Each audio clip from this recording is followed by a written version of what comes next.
Welcome back to our EET 1134 class. Today we're going to talk about the maximum power transfer theorem. But before we do that, let's go ahead and talk about the quiz for today. For today's quiz, you should be able to answer this question. For the maximum power transfer to occur in a DC circuit, what condition must be met? So we have 4 options here. So you may make note of that we're looking for a certain condition. And if I remember, I will put this page back up again at the end of the lecture so you can have a chance to look at the answers again. Okay, so let's set up our initial condition here for a circuit. And now we've got our DC voltage supply. And we've got, what I'm going to call Ri. And then we have a load resistance here with a DC power source, where Ri represents internal resistance. So Ri is equal to internal resistance.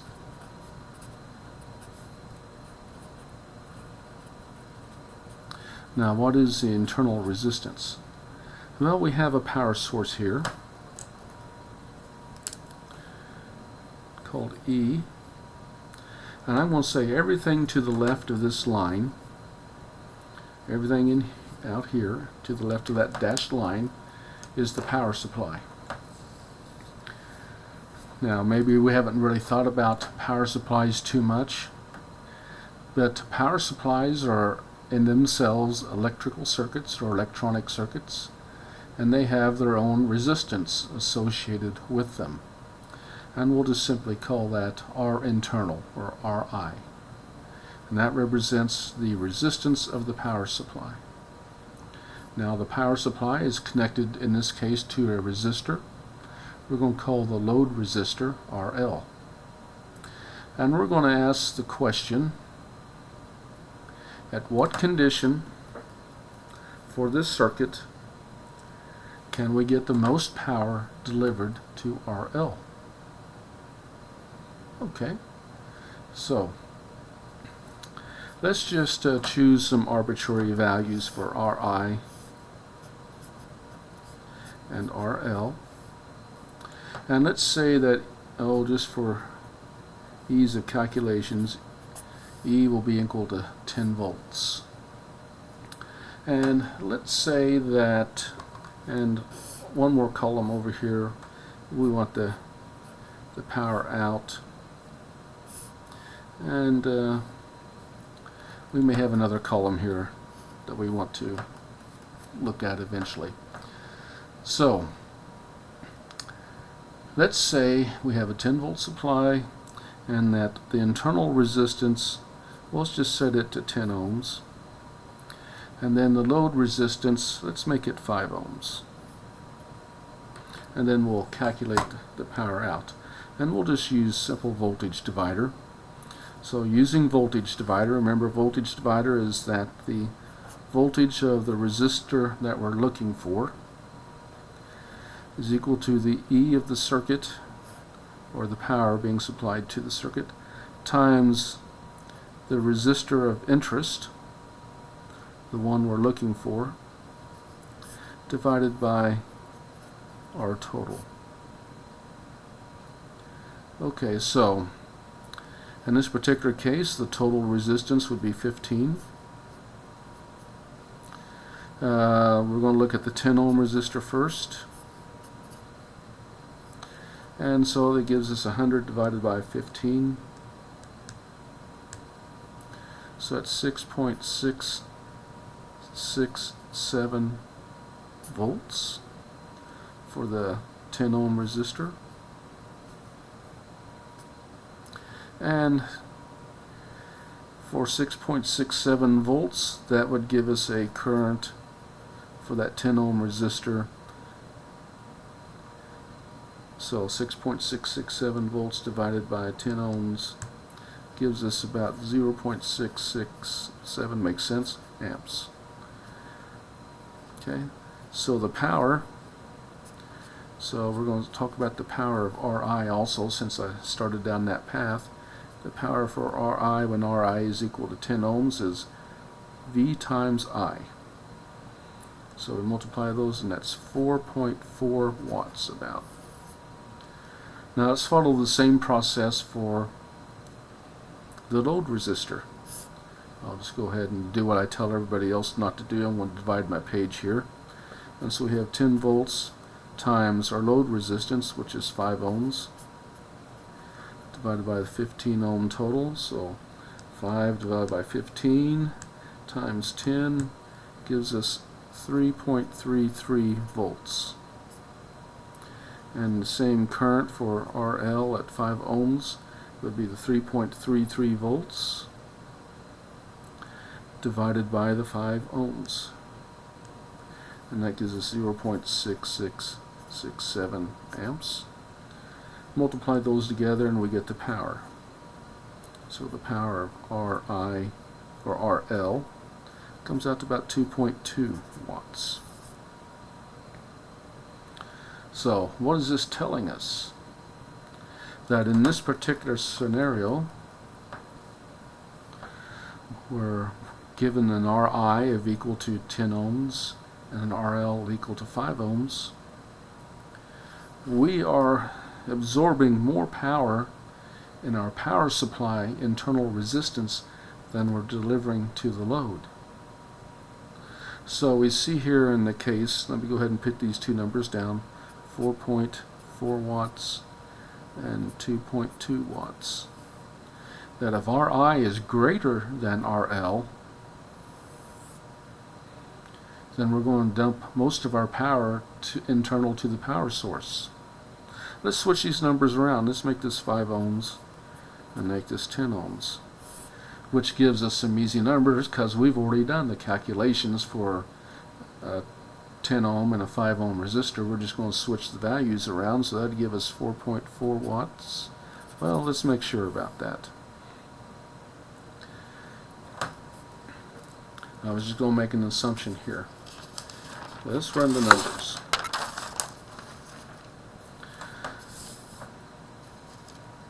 And let's do a different method. Let's just determine I total, since it's a series circuit. We have 10 volts divided by 15 ohms, and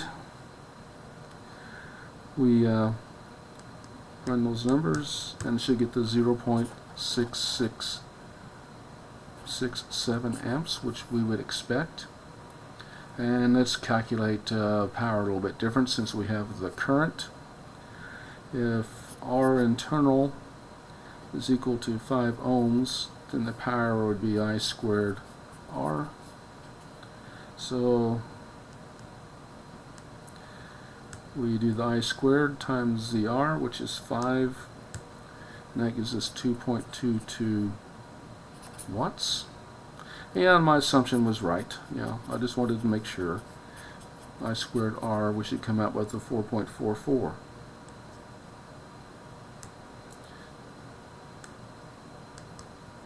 Yep, 4.44 watts. Okay, so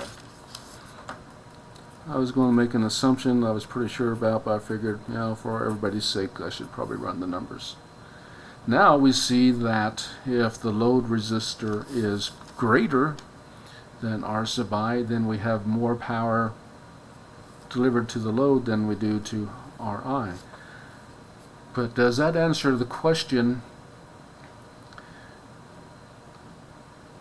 about maximum power to RL? We see we get more power to, I turned these numbers around, didn't I? 5 ohms, 10 ohms. This would be 4.4 watts, and this would be 2.2 watts. Unfortunately, I don't have you in the classroom keeping the track on me, so I better make sure I pay careful attention here. So those numbers switched around, but that still doesn't ask or answer the question about maximum power. But perhaps we can see there's a relationship maybe developing between these two resistance values and as far as the output power is concerned. And since I already know the answer to this dilemma, I'm just go ahead and I'm going to make Ri and Rl equal to each other. Again, I'm just going to choose nice easy values. We'll make them both 5 ohms. And then we'll ask, okay, what is the maximum power out? Again, I like my I squared R. That works a little quicker. So we have 10 volts divided by R total, which is 10 ohms, which gives us 1 amp. 1 is a nice number to work with. So our internal, when it is 5 ohms, becomes I squared R. So 1 squared times 5 gives us 5 watts.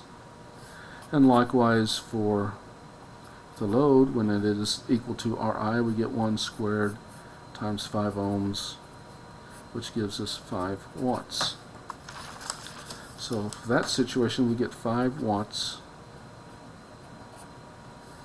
for both the output power and the input power. And I'm just going to give you the shortcut answer. When the internal resistance of the thing supplying the power equals the resistance of the thing we are supplying power to, we get maximum power transfer. So, max power transfer occurs when Ri equals RL. The internal resistance of the thing supplying the power equals the resistance of the thing we are supplying power to. When that occurs, we get the situation where we can get the maximum power to the load. So let's talk about this a little bit more philosophically. If we get 5 watts to the load and 5 watts is delivered internal, what is the total power being produced? Well, obviously it's the sum of those two. So the power total for this particular case, power total is equal to 10 watts. So what is the maximum power transfer telling us? Well, it's telling us that in the best case situation, the most power we can get to the load is half the total. Now, what does that mean in real life?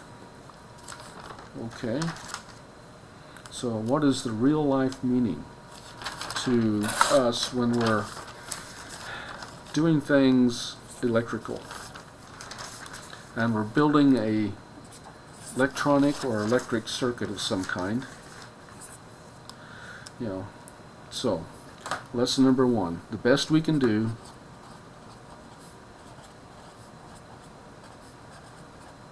is deliver half the power total to the load. That same value will also be absorbed by the power source.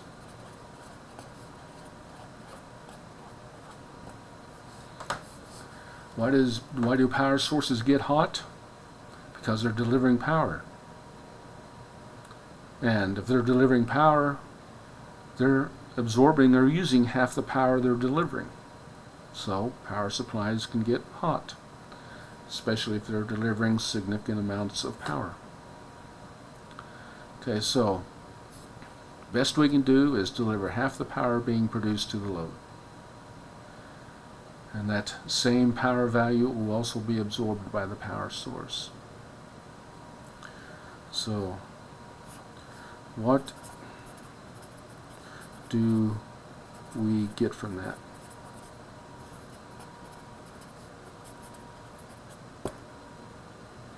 We need to be careful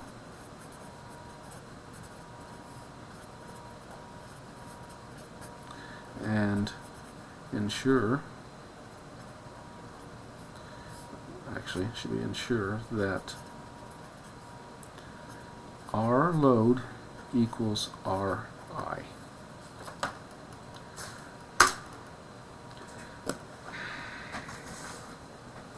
Okay, my computer screen went blank there, and I panicked for a second because I've been having computer glitches, and I thought I lost the recording, but here we're back. Okay, so we need to be careful and ensure that RL equals Ri. Why? Well, let's say you're building a circuit and it's powered by a battery, some little handheld device. And we want that device to function as efficiently as possible. In other words, we don't want to be replacing batteries unless we need to. And we want to be able to supply the maximum power to the load. Then we're going to design our device in such a way that the power supply circuit is equal to the resistance of the load being powered, or vice versa. If we know what the resistance of a power supply is, then we're going to try to match our load to that. So, what does this have to do with Thevenin and Norton circuits? So, what's the relationship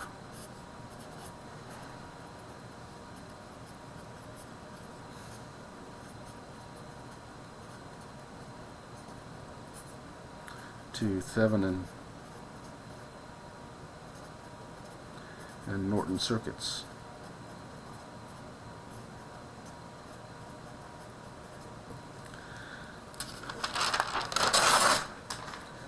Now let's draw a nice simple Thevenin circuit. Here's our E.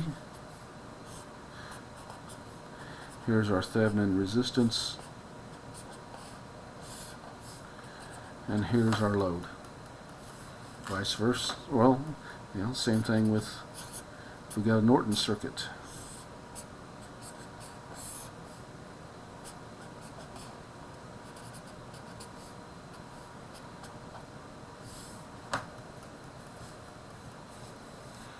And this is our load.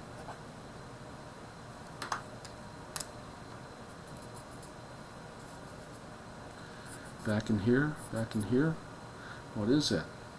Well, that's the circuit supplying power to the load.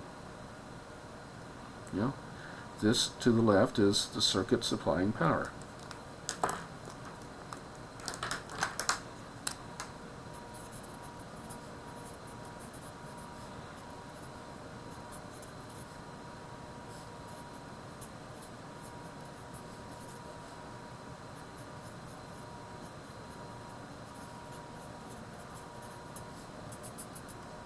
This side